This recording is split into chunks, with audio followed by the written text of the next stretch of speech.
Maybe you should keep chasing validation. Maybe you should keep over explaining yourself to people who have decided not to understand you in the first place. Maybe you should keep shrinking, performing, and over adjusting, over giving just to feel safe. Maybe you should keep doing exactly that. Because if that strategy was going to heal you, you would have done that a long time ago. But today we are going to talk about a different kind of woman. The woman we're talking about is a woman who does not beg to be seen. A woman who is not waiting for applause to believe she matters. A woman whose light speaks so loudly that honor becomes the only natural response. And because this is the Easter season, we are going to go deeper than usual. We're going to talk about how the death and the resurrection of Jesus settled something that many of you are still struggling with today, which is your value. Hello and welcome back to Becoming Her series. My name is Chino of Fortile, and in this space we aren't just talking about growth. We are talking about participating in the process of becoming the woman God had in mind when He first created life in us. So today's conversation is going to be heavy. It's going to be deep. So I need you to stay with me until the very end. We are going to be reading from Proverbs 31, from verse 28 to 29, the New Living Translation. And her children arise and call her blessed. Her husband also, and he praises her. Many daughters have done well, but you excel them all. I want to clarify something very quickly here. This is not a competition verse. This isn't about being better than the next woman to you. It's not about measuring the strength or the wins amongst peers. Not at all. This is what I call the fruit verse. I call this a fruit verse because the fruit is never a struggle. An apple tree, for instance, doesn't wake up and try to make apples. It just simply produces them because that is what it is. This woman isn't trying to be praised. She's rooted in her identity and her work. That honor has to become a natural harvest for her.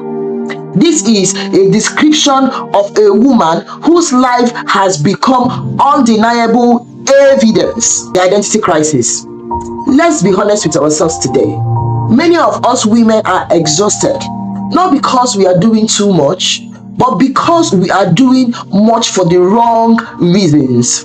You are showing up, but you are performing for an audience. I don't care. You are speaking, but you are trying to prove something to people. You are working, but deep down, you are begging to be noticed, awaiting some kind of accolade. You know one dangerous part of this? You don't even realize you are doing it anymore. It becomes the default setting for you, your regular way of life. This is who am I setting.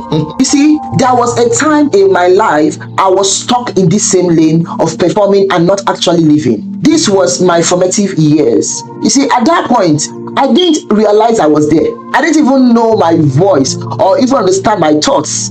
I simply didn't know myself. Most of the decisions I took were because of influence rather than because of what I really wanted. And guess what? I found myself walking in circles. Sometimes I still cringe when the post I made in those days resurfaced somehow. The day I realized I was in that rat hole, that was when my deliverance happened. Identity is something you must understand for yourself. It is the part of you hidden from you, and you get to consciously discover it for yourself. Identity isn't what you say in a prayer once a week and forget about it. No. Identity is reviewed in your internal conversations. What do you tell yourself when you fail? What do you tell yourself when someone leaves your life? What do you tell yourself when the bank is low or non-existent? What do you tell yourself on the days you are low and too lazy to run? What conversations are you having with yourself, my friend? Because the truth is, what you constantly tell yourself will eventually become how you live. What you constantly speak over your life end up becoming you, whether good or bad, consciously or unconsciously. In place in John chapter 6 verse 63 that says, the word that has spoken to you are spirit and life. Now, as daughters created in the image and likeness of God, we have the same capacity He has. It is in our DNA because we are His children. Your life will always move in the direction of your strongest internal thoughts. If you believe you are rejected, you will act like a victim. If you believe you're covered, you act like a daughter of a father who is a big God. And yes, if you have not realized, our Father is a rich man who owns the universe. Philippians chapter 4 verse 13 says something. I can do all things through Christ who gives me strength. So there are no limitations around here. I want to talk to the daughter in you for a second. Now I want you to do something for me. Take your time and visualize how a daughter talks to a father who she knows loves her. You see, she does not have to rehearse her word 50 times. She just doesn't walk into the room where he's relaxing and start thinking, maybe I should ask this thing. Rather, she speaks with confidence. She speaks with alacrity, with all boldness.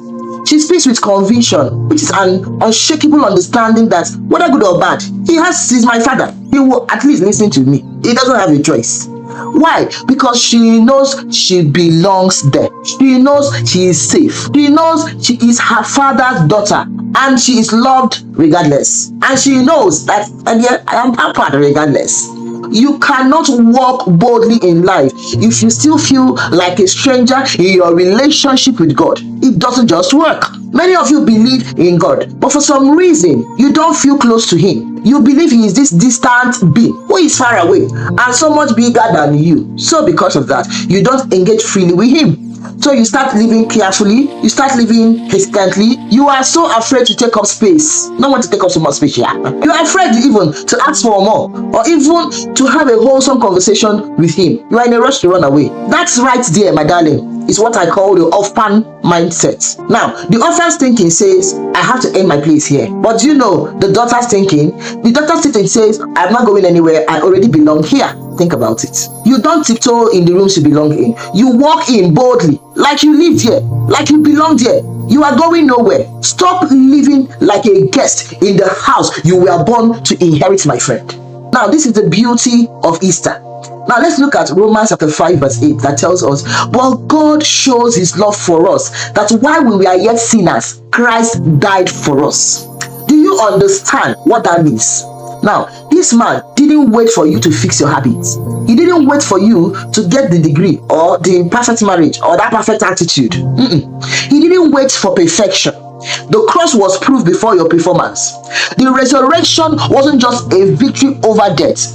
It was a declaration of your value to your Father, your value to the one who made you in His image and His likeness. I don't think you understand the theory. Stop waiting for people to choose you, sister. Stop waiting for a manager or a partner to validate you. The resurrection settled the debt a long time ago. You are already choosing. Now, what you need to do is just have to learn. You just have to learn to walk like it. Proverbs 31 says, her children calls her blessed. Did you watch what happened? They call her blessed. She didn't demand it. She didn't buy a billboard and start telling everyone that she's great. She didn't have to. She stayed focused on becoming her. She was continually working towards it every single day.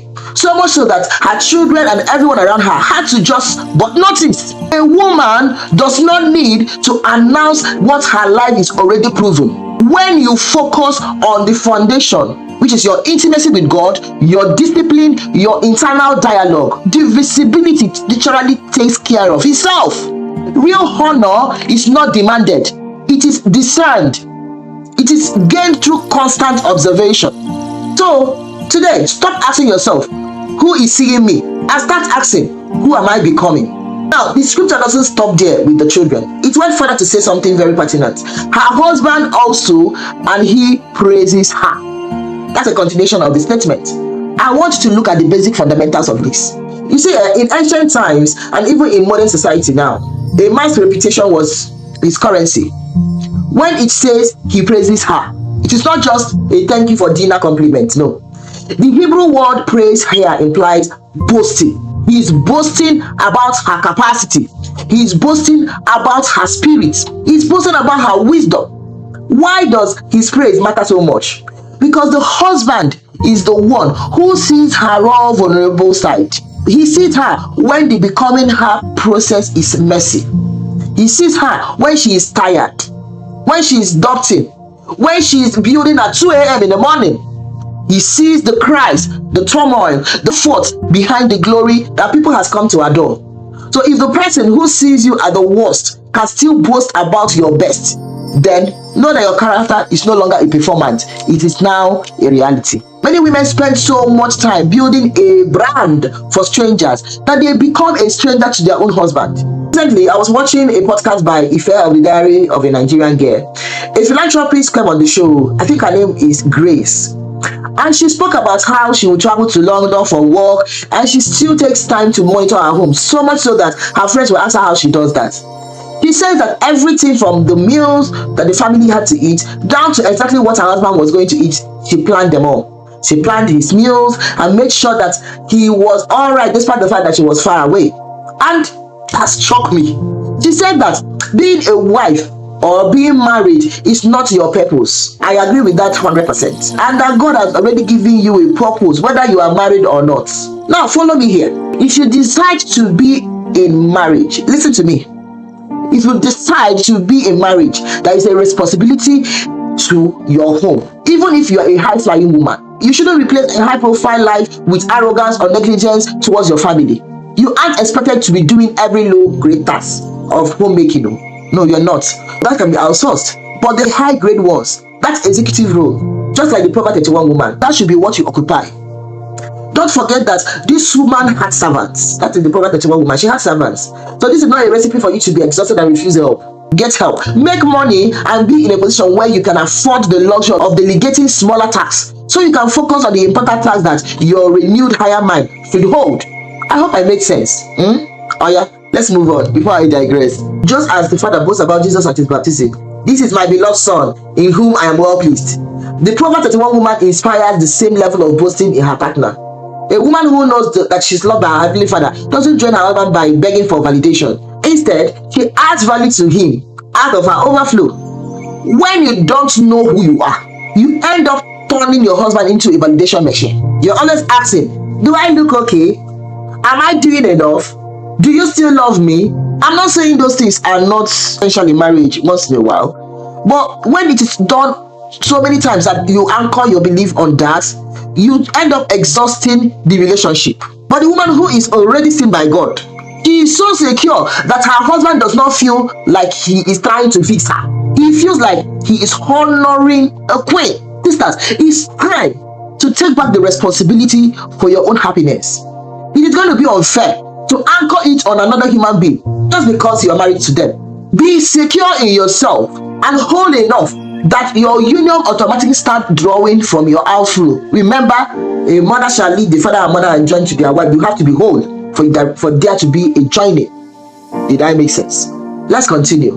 Now we're going to talk about the spirit of excellence. Now the verse says, many daughters have done well, but you excel them all. Now let us look at this again. Comparison is just insecurity trying to feel important. But you see excellence, excellence is identity of becoming visible. Recently, I started actively asking God for the spirit of excellence. Yes, it is a spirit, you don't know. And it shows up in every aspect of your life, even in the smallest of things. You see that time you dish out some delicacies in the kitchen and it comes out some shots and delicious. That right there is excellence. You see that time you speak with a client who has a complex needs and you handle it in a calm, organized manner and also deliver the high flying result. That there is excellent. As a nurse, I have started seeing it firsthand in my workplace.